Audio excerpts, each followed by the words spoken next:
Assalamualaikum warahmatullahi wabarakatuh. Apa kabar sahabatku? Berjumpa lagi dengan saya Bro dari RPB Klinik Bekasi. Saya doakan Bapak Ibu dimanapun berada sahabat-sahabat ya yang sedang sakit, Allah segera sembuhkan, Allah segera berikan ketenangan, kebahagiaan ya. Dari ikhtiar-ikhtiar yang selama ini dilakukan, tidak ada yang sia-sia di sisi Allah.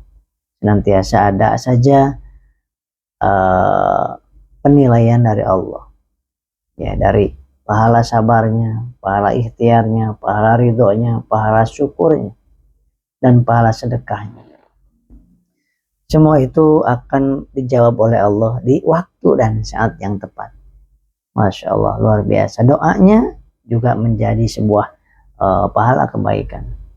Nah, kemudian apa yang harus kita lakukan? Yaitu kita terus doa maksimal.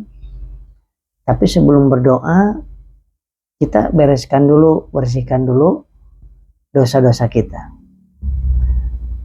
Karena doa itu akan terhalang dengan dosa-dosa kita.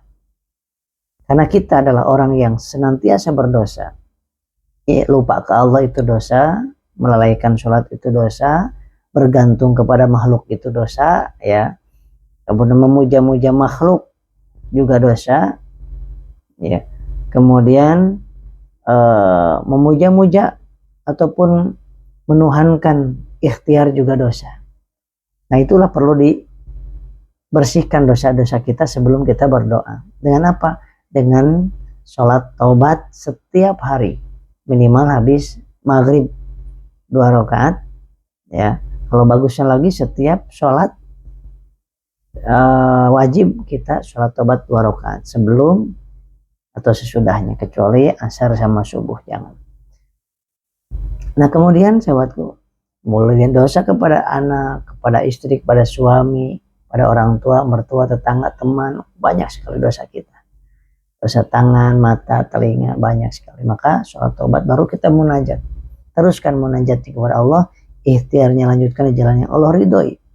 Maka kapanpun kita disembuhkan, itu adalah terbaik buat kita menurut Allah Subhanahu wa Ta'ala.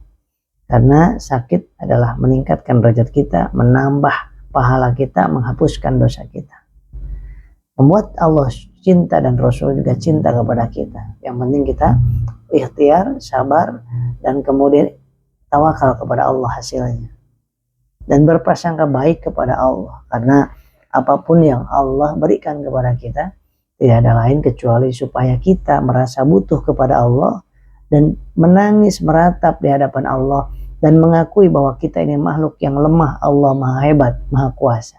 Itu inti daripada doa dan inti daripada sakit kita. Masya Allah. Jadi sehat dan sakit sama. Itu adalah ujian dari Allah Subhanahu wa Ta'ala. Akan menghasilkan dosa dan akan menghasilkan pahala juga, tergantung apa yang kita lakukan saat sehat, saat sakit.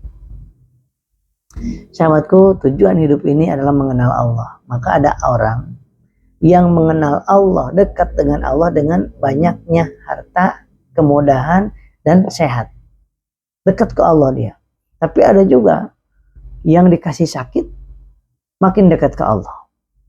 Kemudian dikasih kesulitan, makin dekat ke Allah. Dikasih musibah, makin dekat ke Allah. Nah, kita termasuk yang mana? Yang jelas setiap kita adalah pernah sehat, pernah sakit, pernah mudah, pernah susah. Nah, dua-duanya yuk kita semakin dekat ke Allah. Niscaya tidak akan merugi. Masya Allah ya. Saya doakan Bapak Ibu dan kita semuanya diberikan perlindungan oleh Allah. Jiwa memiliki imunitas jiwa yang hebat. Wah, daya tahan jiwa yang hebat. Bukan daya tahan tubuh aja. Yang paling penting daya tahan mental, daya tahan jiwa, daya tahan ruh yang harus kuat. Bagaimana caranya? Kenalkan diri kepada Allah, baca zikrullah, sholat taubat, sholawat, istighfar, ya. Kemudian perbaiki sholat kita. Itulah imunitas jiwa kita.